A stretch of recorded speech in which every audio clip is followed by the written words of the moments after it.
लाडकी बहीण योजना, लाडकी बहीण योजनेच्या निकषात बदल होणार अशा आदिती तटकरे म्हणाल्या.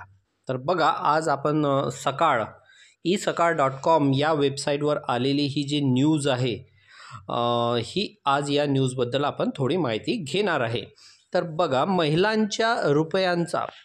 महिलांच्या खात्यावर 7वा हप्ता जमा झाला असला तरी 2100 रुपयांचा हप्ता केव्हापासून मिळणार याकडे सर्वांचे लक्ष लागले असतानाच लाडकी बहीण योजनेच्या निकषांची चर्चा सुरू झालेली आहे.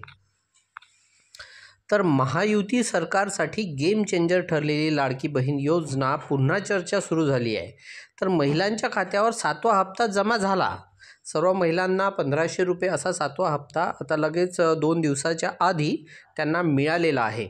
तरी 2100 रुपये यांचा हप्ता केव्हापासून मिळणार याकडे सर्वांचे लक्ष लागले असतानाच लाडकी बहीण योजनेच्या निकषाची चर्चा सुरू झाली आहे. या योजनेचे निकष बदलणार अशी चर्चा सुरू असते. महिला व बालविकास मंत्री आदिती तटकरे यांनी याबाबत भाष्य केलेले आहे. तर काल मंत्री आदिती तटकरे यांनी रायगडमध्ये प्रजासत्ताक दिन सोहळा साजरा केला. त्यानंतर माध्यमांशी संवाद साधला.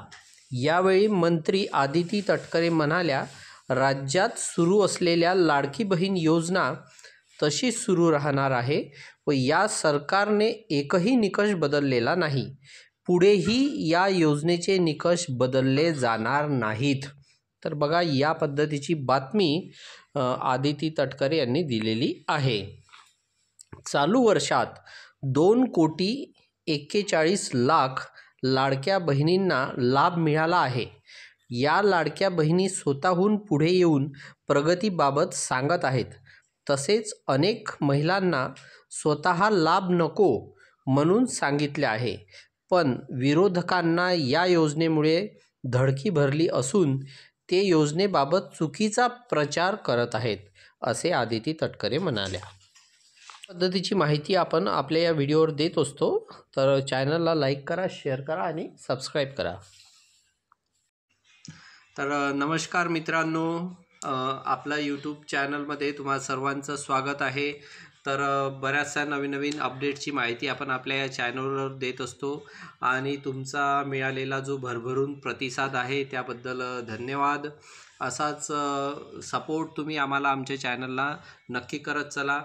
पुन्हा तुमच्याकडून मला एक अशी आशा आहे की जेवढेही आपले कोणते योजनेचे व्हिडिओज येत असतात ते कृपया तुम्ही आपल्या व्हॉट्सअप स्टेटसला शेअर करा, जेणेकरून आपले चॅनलसुद्धा लवकरात लवकर मॉनिटाईज होईल.